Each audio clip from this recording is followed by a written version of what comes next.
नमो भगवते वासुदेवाय।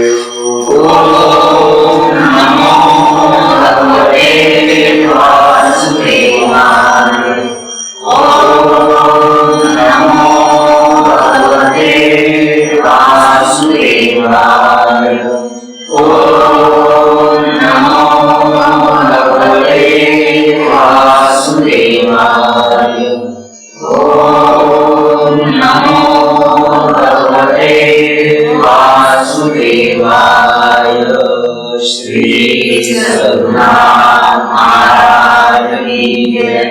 अवधूत चिंतन श्री गुरुदेव दत्त।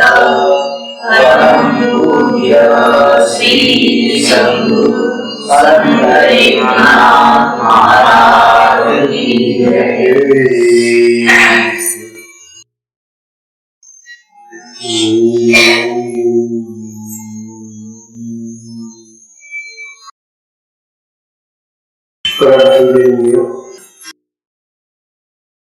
परम पूजनीय श्री सद्गुरु संत एकनाथ महाराजांच्या अशीच उपासनाने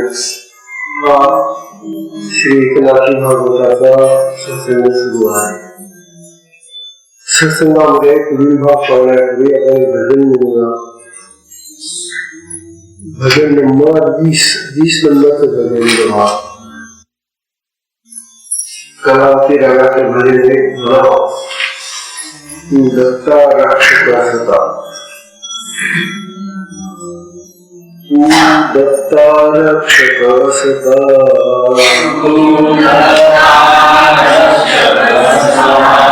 मद मुळी नसे भय चिंता. मद मुळी नसे भय चिंता.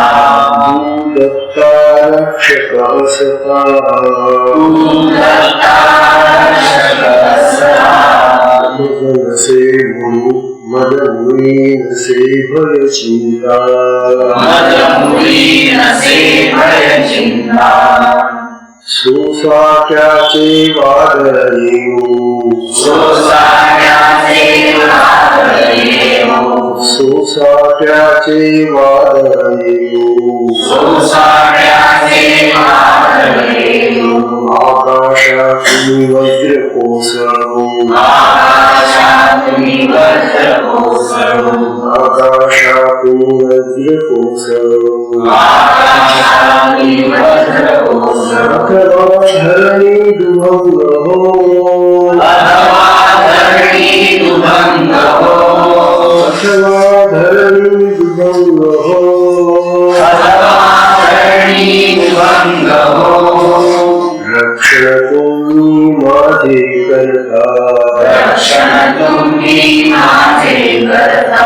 रक्षण तुम्ही माझे करता. रक्षण तुम्ही माझे करता. मद मुळी नसे भय चिंता. मद मुळी नसे भय चिंता. मायामय हे जगत पसरले. मायामय हे जगत पसरले. मायामय हे जगत पसरले. मायामय हे जगत पसरले.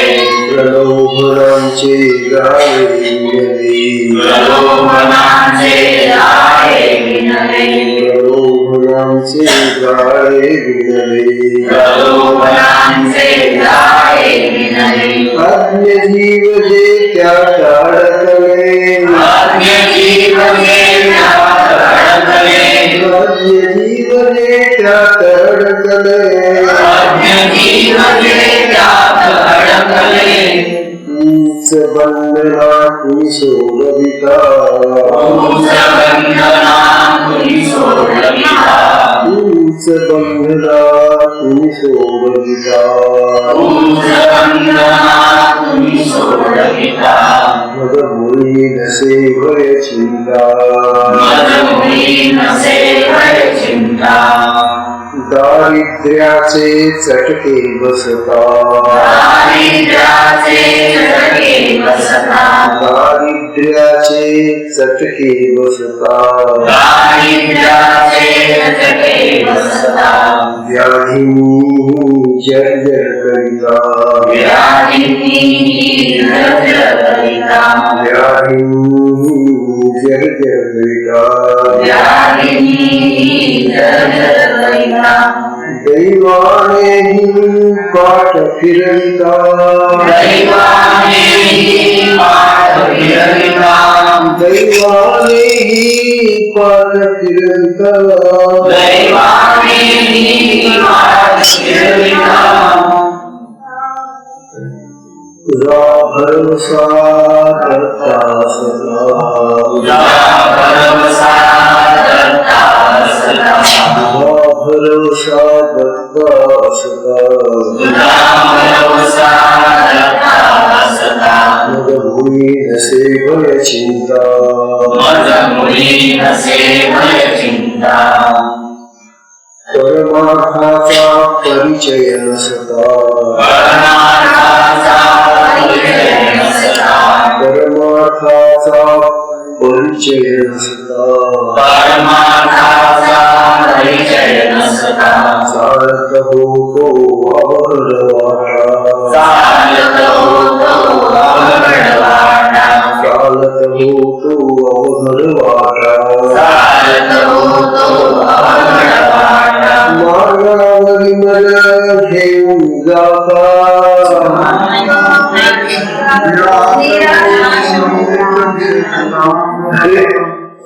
निराश होऊन कधी थांबता निराश होऊनी कधी थांबता निराश होऊन कधी थांबता निराश होऊनी कधी थांबता सद्गुरु रूपे तुम्हीच येता सद्गुरु रूपे तुम्हीच येता सद्गुरु रूपे तुम्हीच येता सद्गुरु रूपे तुम्हीच येता मुली नसे भय चिंता मज मुली नसे भय चिंता हाती धरून तुम्हीच नेता हाती धरुणी तुम्हीच नेता हाती धरून तुम्हीच नेता हाती धरुणी तुम्हीच नेता उठता पडता उचलून घेता उठला पडला उचलून घेता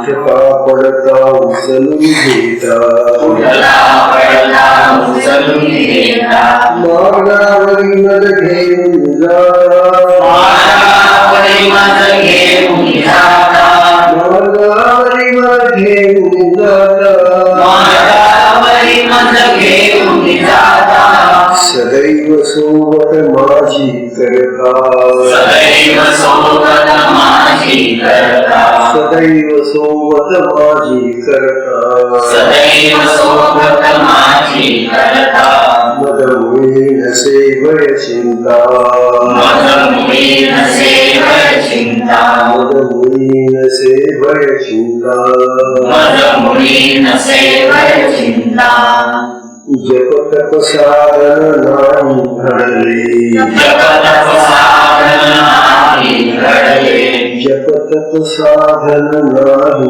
घडले जगत साधन नाही घडले सेवा कार्य काही झाले सेवा कार्य नाही झाले सेवा कार्य काही झाले सेवा कार्य नाही झाले श्रद्धा भक्तीने आळविले श्रद्धा भक्तीने आळविले श्रद्धा भक्तीने आळविले श्रद्धा भक्तीने आळविले सन्मार्गावर चालत असता सन्मार्गावर चालत असता सन्मार्गावर चालत असता सन्मार्गावर चालत असता मद मुली नसे भय चिंता मन मुली नसे भय चिंता मद मुली नसे भय चिंता मन मुली नसे भय चिंता कृपा करावी सद्गुरुनाथा कृपा करावी सद्गुरुनाथा कृपा करावी सद्गुरुनाथा कृपा करावी सद्गुरुनाथा चरणी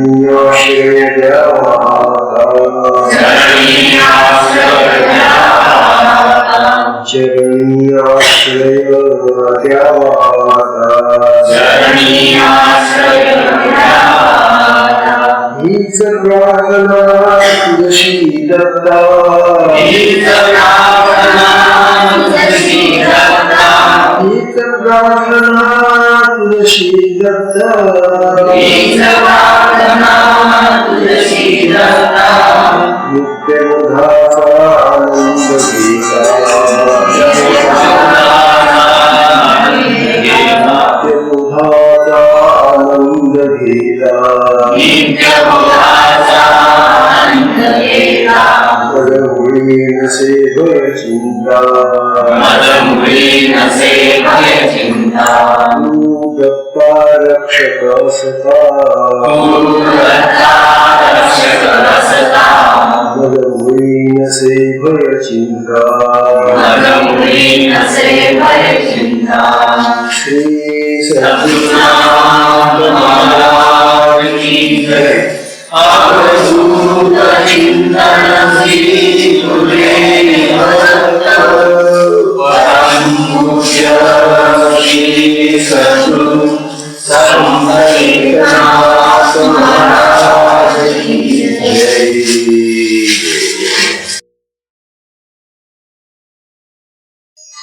विषय चाललेला आहे यादवांची ही पोरं लाडकी मुरमर कपटी हसी लबाड मुच्छी आणि काय ज्या कुळामध्ये भगवान श्रीकृष्ण आहे त्या कुळातली ही पोरं कशी जन्माला येणार ही पोरं लबाड आहेत हा मुच्छी आहेत आणि ती असा कपटी खेळ त्या ऋषी मुलींच्या पुढे जाऊन करतात सामना मुलगा आहे त्याच्या पोटाला कपडे बांधून श्रीचा त्याला वेश दिलेला आहे आणि ते त्या ऋषीला सांगतायत महाराज ही जी आमची स्त्री आहे ना ही गरोदर आहे आणि ही गरोदर असल्यामुळे ती तुमच्या पुढे येऊन सांगायला लाजते पण आम्ही तुम्हाला विचारतो की या मुलीला काय होणार आहे मुलगा होणार आहे का मुलगी होणार आहे सांगा वास्तविक कोणत्या दर्जाचे ते ऋषीमुनी होते ब्रह्मज्ञानी आत्मज्ञानी अशा प्रकारचे ते ऋषी आहेत त्यांच्या पुढे असल्या प्रकारचा वापर करण्याकरता कामा आता ते ऋषी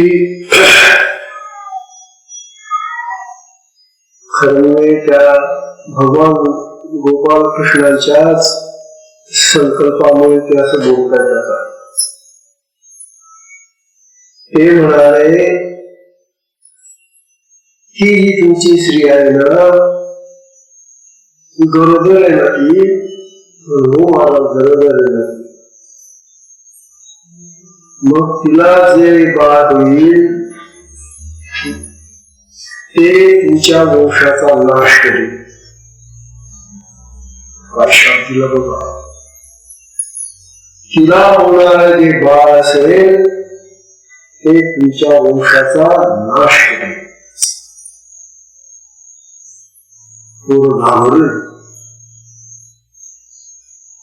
भयानक शाप हा वंशाचा नाश आणि भगवान श्रीकृष्णाला तेच तर पाहिजे होतं ना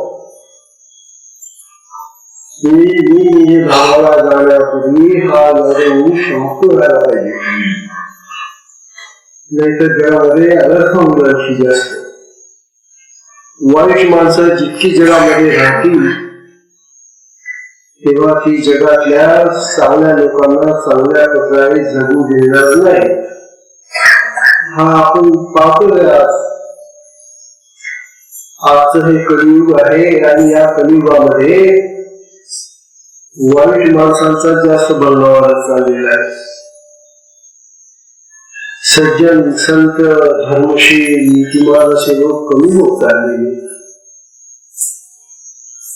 आणि नवाढळणे, निचेगिरी, फसेगिरी, काय नाना प्रकारचे वाईट गुण लोकांमध्ये येत चाललेले आहेत आणि लोक अनेक वाईट मार्गाने धन कमवतात, मान कमवतात, काय नाना प्रकार चाललेला जगामध्ये. तेव्हा असं ज्या वेळेला होतं त्यावेळेला ते राष्ट्र ऋषितळाला जातं. काय महाराष्ट्र होता आपला, काय संतवून गेले आपल्या महाराष्ट्रामध्ये. तेव्हा अशा या महाराष्ट्राला काय दारिद्र्य आलेले आज. आता तुम्ही सगळे लोक जाणते असल्यामुळे मी काही आधी जास्त सांगत बसत नाही. तेव्हा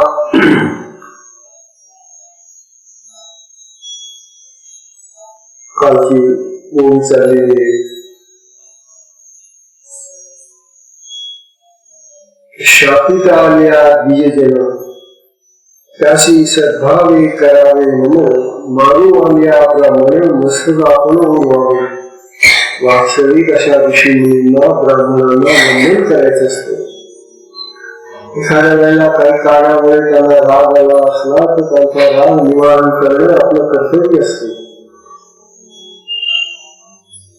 त्या ब्राह्मणाशी छळ ते जाणावे विषभक्षण. ब्राह्मणांचा छळ करणं म्हणजे आपण विष खाणं नाही. लक्षात घ्या. म्हणून ज्ञानी सत्पुरुषांचा छळ करू नका. हे जे ब्राह्मण असतात ते ब्रह्मस्वरूप असतात. ब्रह्मस्वरूप असलेल्या त्या ब्राह्मणांचा छळ करणं म्हणजे विष खाण्यासारखं आहे असं नात होत.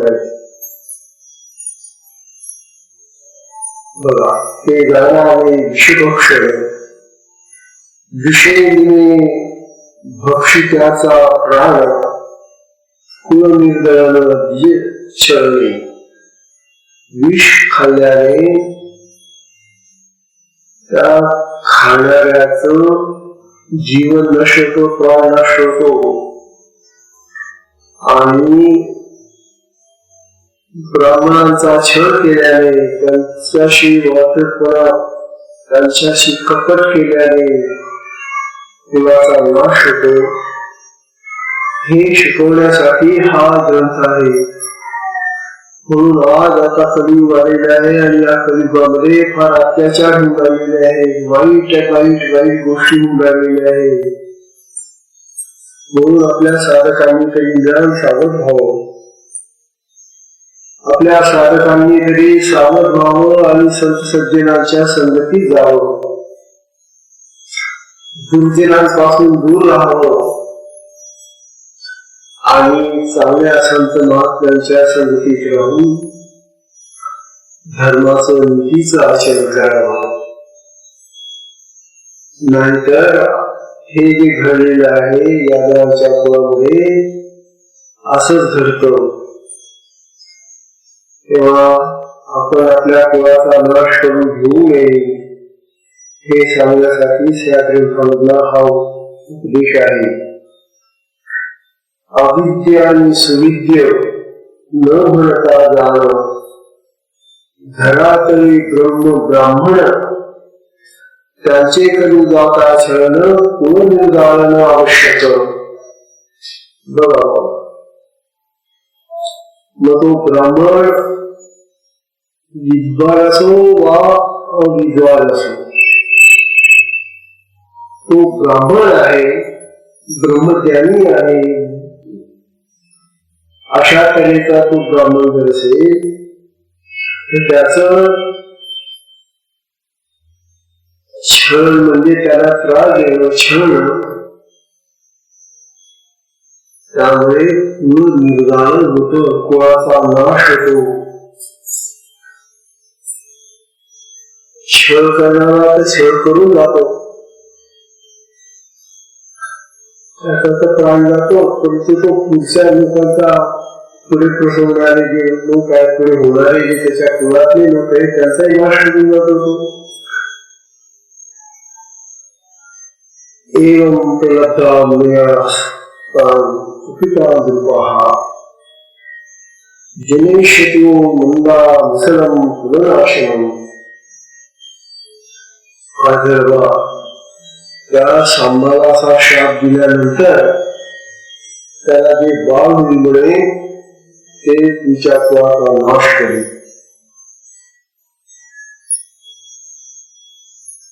तेव्हा शुकमुनी राजा परीक्षितीला हा उपदेश देत आहे.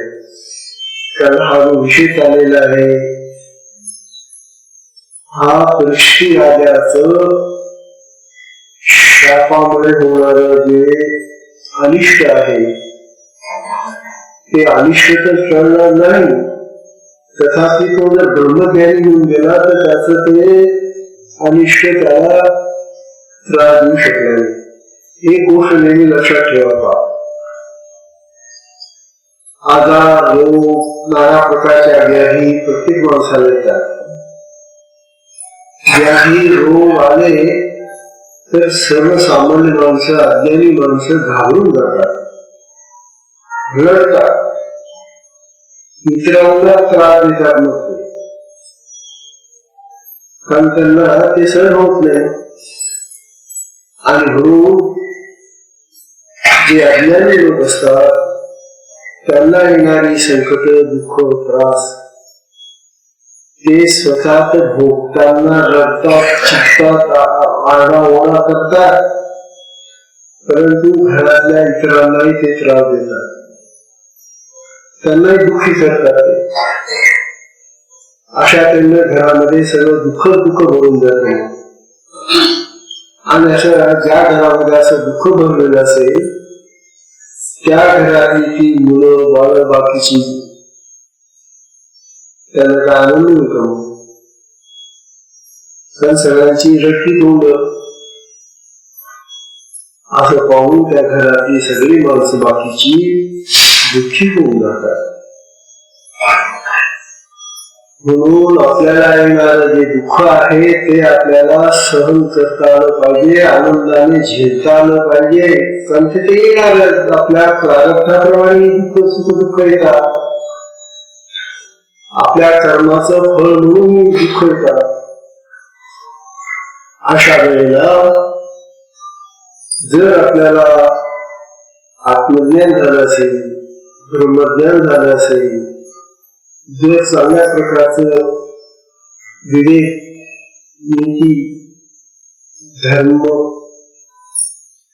या सगळ्या गोष्टींनी अनेक प्रकारे विवेक आला तर मग आपण आपली दुःख आपण सहन करून लोकांपुढे ते दाखवत नाही आणि दाखवू नये. आपण सहन करायला आणि लोकांपुढे हसत दुःख दाखवा. काय नाही मला काही झालेले नाही, काय त्याला आपण दुखावा, परंतु तो दुसऱ्यांना सांगतो हा मला काही झालं नाही, कशाला करतात, मी तर तुझ्याकडे हसून राहिलो ना. हसा, रडू नका त्यांना. रडण्याने काय होणार आहे? अहो रडण्याने सगळे दुःखी जातील ना. म्हणून शुकमुनी सांगतायत आता राजा परीक्षितीला, अरे बाबा तुला जो मरण येणार आहे, तुला जो शाप बसलेला आहे त्या शापाने तू मरणारच, पण तू मरणापूर्वी जीवनमुक्त होऊन जाणार. आत्मज्ञानी होऊन जा, ब्रह्मज्ञानी होऊन जा. मग मरणाची काय किंमत आहे? आम्ही मरणाला फार किंमत देतो, मरणाला अतिशय घाबरतो. वास्तविक जन्म आणि मरण हे देहाचे दोन अंग आहेत. या देहाला एका बाजूला जन्म झाला तर दुसऱ्या बाजूला मरण आहे. तर जन्म आणि मरण हे देहाचे दोन स्वभाव आहेत. मग जन्माच्या वेळेला रडत होते का तुम्ही? अरे कशाला जन्माला आले? जन्माला आनंद व्यक्त करतात, उत्सव करतात, फार नाना प्रकारचे जन्माच्या वेळेला उत्सव करतात, आनंद करतात, मजा मारतात. मरताना रडतं मग. अरे ज्या शरीराला जन्म आहे त्या शरीराला दुसऱ्या अंगाने मरण आहे. म्हणून मरताना सुद्धा हसता आलं पाहिजे. जसं जन्माच्या वेळेला हसला तसं मरताना हसता आलं पाहिजे. मरताना लोकांना उत्साह दिला पाहिजे की जरी मी गेलो तरी दुःख करू नका. अशा तऱ्हेनं हा समज शुकमुनी राजा परीक्षिताला शिकवत आहे आणि तेच आपल्यालाही उपयुक्त आहे. सगळ्यांना आपण सांगत आहोत. आपण काही सामान्य माणसासाठी अज्ञानी लोक नाही. मग आपल्याला सुद्धा हे कळलं पाहिजे ना की मरण हे तर स्वाभाविक आहे. त्यात काय जशी झोप येते आणि जाग येते, जागृती आणि निद्रा ह्या जशा देहाच्या स्वाभाविक अवस्था आहे. मग झोप आली तर रडतं का? झोप आली तर चांगली मला झोप पाहिजे, मला झोप पाहिजे म्हणतात. तात्पर्य काय? झोप आणि निद्रा आणि जागृती ह्या दशा देहाच्या स्वाभाविक अवस्था आहे. त्या आल्या म्हणजे आपण हसत नाही, रडत नाही, काही नाही, सुखाने भोगतो त्या दोन्ही अवस्था. मग तसंच तुम्ही जन्म आणि मरण हे सुद्धा त्याच पद्धतीने भोगाला. त्यांची देहाच्याच अवस्था आहेत त्या दोन, जन्म आणि मरण. रडायचं काही मरताना पण काय गळा काढून काढून जातो. बापरे बापरे. जितके सूर तबलेवाल्या आणि ते पेटीवाल्यांना माहिती नसेल तितके सूर या पाया काढतात. जी कधी काळजी नाही देवासंबंधीचं भजन म्हटलं नाही, पण त्या मरणाऱ्याबद्दल असा काही गळा काढून छान रडते. का बरं रडते?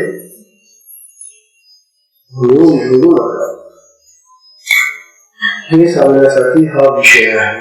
बघा, ऐके परीक्षिती नृपोवरा. तेव्हा शुकमुनी परीक्षितीला सांगतायत, हे नृपोवरा, हे राजा. परीक्षित हा राजा होता, अभिमन्यूचा मुलगा परीक्षित. यापरी यादव कुमारा निधनाचा भरला वारा, ते ऋषीश्वरा छळून गेले. तेव्हा यदुत्वामध्ये हा असला संवाद होणार आहे. म्हणूनच कथा ही यादवांची पोरं त्या ऋषी महात्म्यांना छळायला गेली. कपट जाणून साचार त्यांनी ते पटकन ओळखून घेतलं होतं. हा सामका बाई का त्याला सगळं कपडे विकले घातले बायाचे. त्या ऋषी ओळखून घेतलं पोरं. कपट जाणून आणि ते ओळखतात की हे आपल्याशी कपट करतात, आपली परीक्षा घेऊन. थोर कोपले ऋषीश्वर त्यांना राग आला की अशा महात्म्यांना अशा तऱ्हेनं कपट करू नये. अरे यादवांची भगवान श्रीकृष्णांचं कुळ आहे ते यादव, त्या कुळात जन्माला आलेली पोरं असं वागायला लागले. थोर कोपले ऋषीश्वर. मग ती काय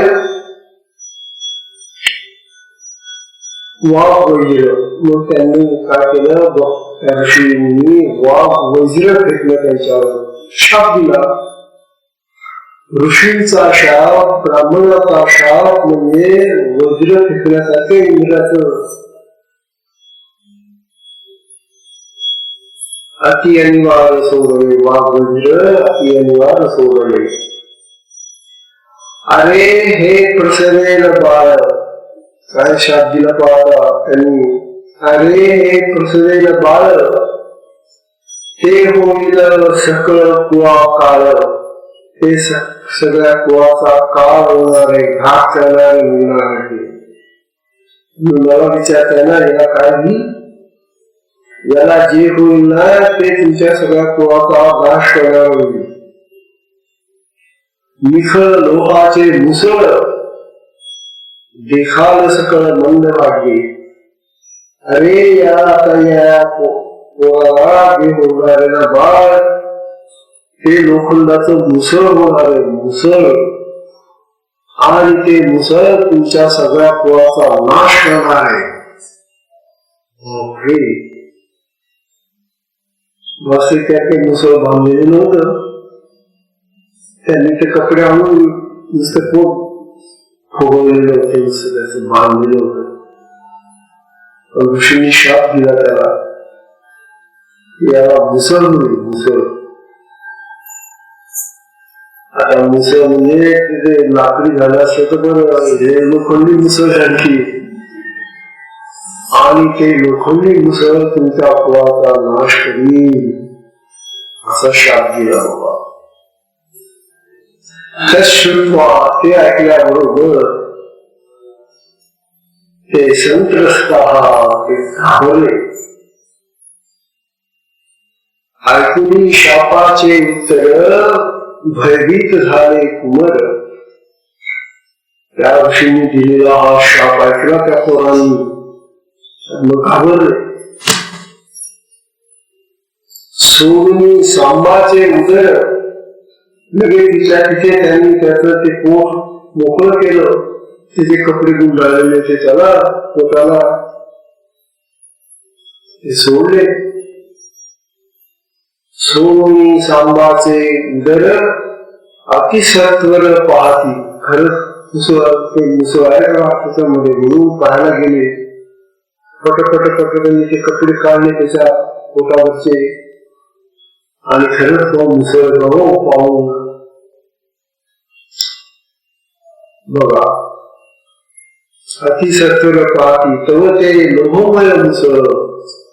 जेव्हा त्यांनी ते कपडे बाजूला केले तेव्हा त्याच्या पोटावर ते मोठं लोखंडाचं मुसळ दिसलं त्यांना.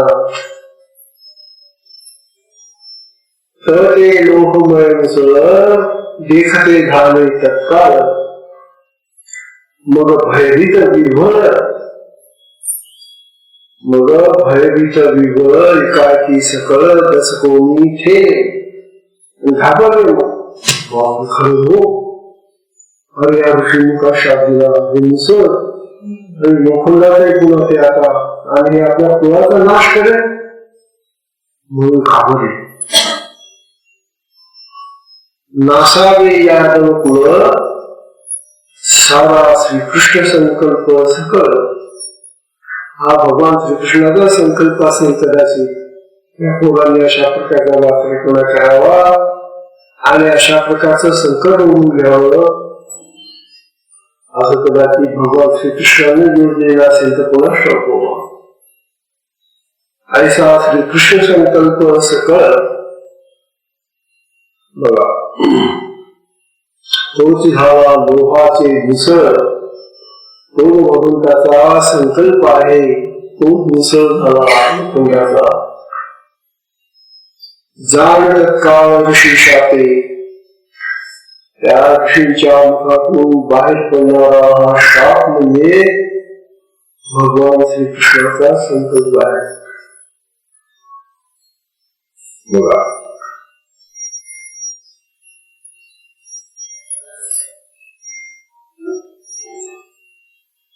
जे जे ब्राह्मणाचे वचन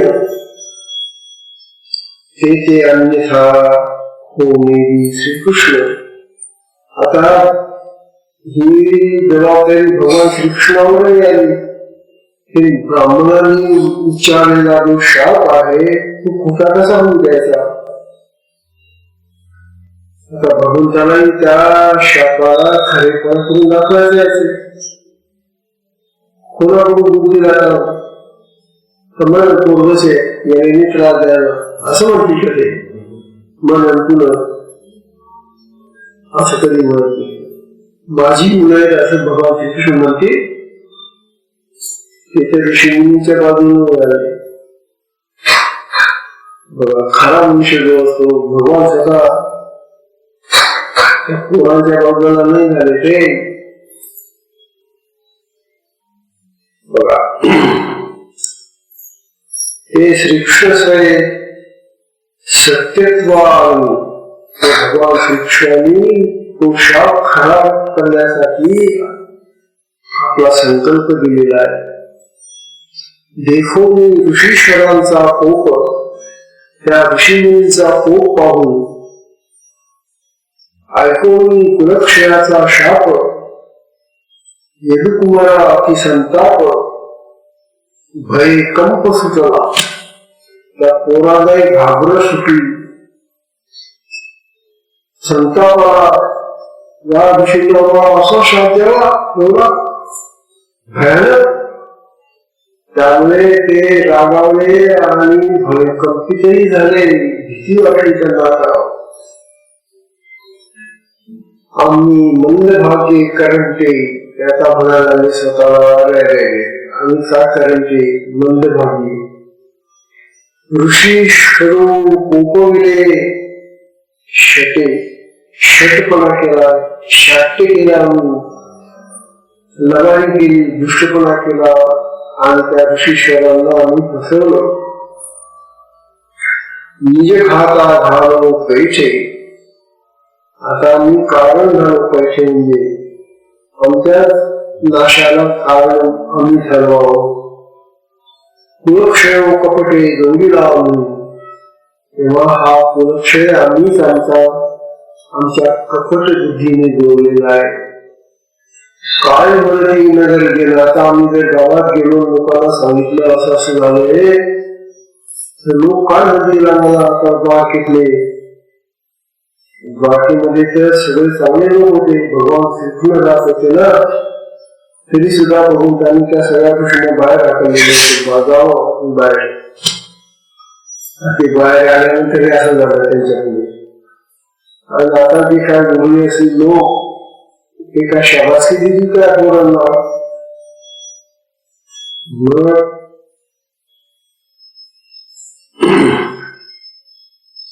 आम्ही मंदभाग्ये करंटे, ऋषीश्वर कोपले शटे, निज घाता झालो पैसे, कुलक्षय कपटे जोडीला आम्ही.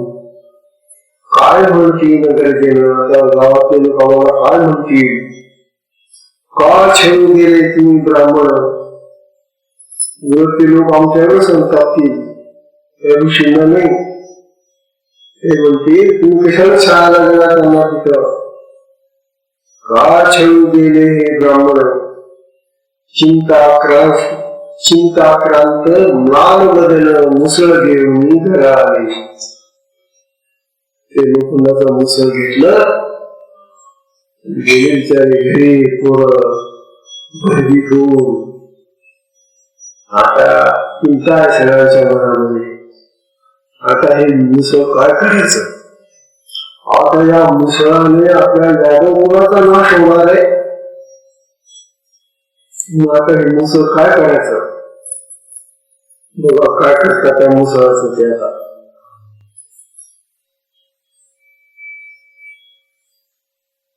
सगळेशी वसुदेव उग्रसेन. आता तिथे सभा भरली लोकांची. लोकांना कळलं द्वारकेतल्या की असं पोरं आता घेऊन आलेले मुसळ कुळाचा नाश करणार. मग आता काय करायचं. तिथे वसुदेव होते, भगवान श्रीकृष्णाचे जनक ते होते. वसुदेव होते, उग्रसेन होते, बलराम होते, श्रीकृष्णाचे बंधू. आणि युद्ध होता प्रमुख. यादव वैसले संपूर्ण सगळे यादव जमा झाले. अरे आपला नाश होणार आहे या मुखाने असा शाप आहे आता.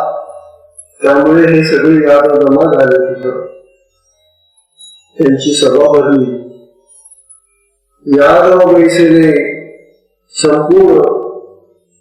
एकला श्रीकृष्ण तेथे नाही. असे भगवान श्रीकृष्ण होते तिथं. पण तिथे तास मध्ये नाही बसले ते. त्यांना माहिती होतं की आज काही होणारच आहे. तिथे श्रद्धा मग त्यांच्यामध्ये. म्हणून बाकी सगळे यादव गेले परंतु भगवान श्रीकृष्ण गेले नाही तिथं. सगळे सांभाळून आले सकळ ते कोणी सगळं जमले. उदा ठेवून मुसळ त्यांच्या त्या सभेपुढे ते मुसळ ठेवलं लोखंडाचं. शापू सांगितला समूह आम्हाला काय शाप झालेला आहे तो संपूर्ण सांगितला सगळ्यांना. मुखकमळातील मुलानं सगळ्यांची चेहरे दिला. सगळे दुःखी झाले कारण आता हे मुसळ सगळ्या कुळाचा नाश करणार आहे. म्हणून अत्यंत दुःखी झालेले सगळे. श्रुत्वामोहम विप्रशापम दृष्ट्वा मुसलम नृपः. ऐकून धियांचा परमकोपू यादवा सुतला भयकंपू. मिथ्याने ब्रह्मशापू भये संतापू सर्वाशी. अरे त्या ऋषी मुलींचा ब्राह्मणांचा जो शाप आहे ना तो काही व्यर्थ जाणारा नाही. तो खोटा होणार नाही तो. म्हणून सगळ्यांना भीती वाटली संताप आला. प्रत्यक्ष देखवणी मुसळ ते मुसळ सगळ्यांनी प्रत्यक्ष पाहिलं. थोर सुचला खळबळ सगळ्यांच्या चित्तामध्ये खळबळ निर्माण झाली. नगर नागरिका हलकल्लोळ. त्या नगरामध्ये द्वारकेमधल्या सगळ्या नगरातल्या नागरिकांना ते दृश्य पाहिलं त्यांनी सगळ्यांनी आणि हलकल्लोळ झाला. अरे हे काय झालं, हे काय झालं, हे काय झालं, कसं झालंय. नगर नागरिका हलकल्लोळ. यादव कुळ उरे कैसे. आता यादव कुळ या द्वारकेमध्ये राहणार आहे. यादवच राहणार आहे द्वारकेमध्ये. मग ऐक राजा परीक्षिती. शुकमुनी राजा परीक्षितीला सांगतायत ऐक राजा परीक्षिती सबळ भविष्याची गती वृत्तांत श्रीकृष्णा न सांगती विचार आपमती ही केला. आता सगळ्या नागरिकांनी आणि ते जे यादव सगळे जमलेले होते त्यांनी विचार केला पण आपण काय करून आणून कशासाठी जमलो आहोत ते कृष्णाला कोणी सांगितलं नाही. कारण भगवान कृष्ण नव्हतेच गेले तिथे त्यांच्या सभेमध्ये. पण मग यांनी तर सांगायचं ना कृष्णाला की अरे कृष्णा असं झालं बाबा. त्यांनी ते म्हणाले आता आपणच कृष्णाला न सांगताना काहीतरी आता करू आपण. आणि म्हणून त्यांनी काय केलं आता म्हणावं. काय केलं त्यांनी काय केलं ते पाहून घेऊ. तरी एका विषयीला काय सांगितलं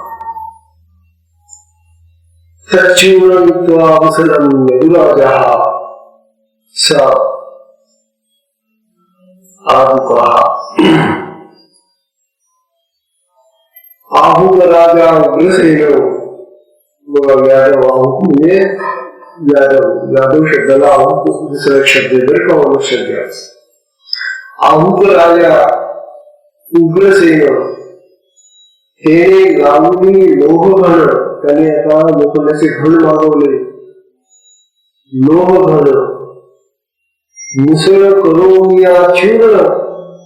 त्या मुसळाला आता चूर्ण करा बारीक करा ते लोखंडाच्या घरांनी.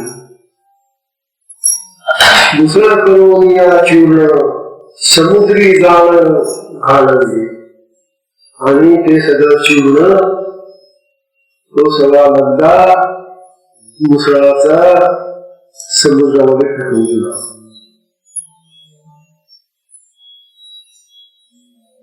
मग मुसळ करून या चूर्ण समुद्री जाळ घालवले त्या मुसळाचा मध्य कवळ शून्य नभेची अति प्रबळ. अरे बापरे, ते मुसळ तर झालं, त्या मुसळामध्ये एक मध्य भाग त्याचा जो होता तो आणखी जास्त कडक होता. तो काही त्याच्यानी बारीक झाला, कुठला नाही. म्हणजे मुसळामध्ये आणखी बारीक असं कडक असा भाग निघाला आणि तो भाग काही त्यांना शिवण करता आला नाही त्याचा. मग मुसळाचा मध्य कवळ शून्य नभेची अति प्रबळ. उरळा वज्रप्राय केवळ तो समुद्री तत्काळ झुगारला. आणि म्हणून तो जो उरला होता तो त्याचा सोडा झाला नाही.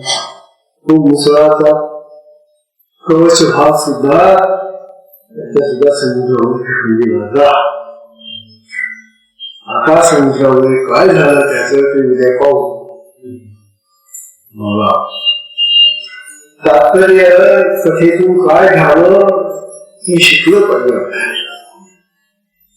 म्हणून आपल्या ह्या ज्या कथा आहेत की माणसाला घडवणाऱ्या कथा आहेत बघा ना.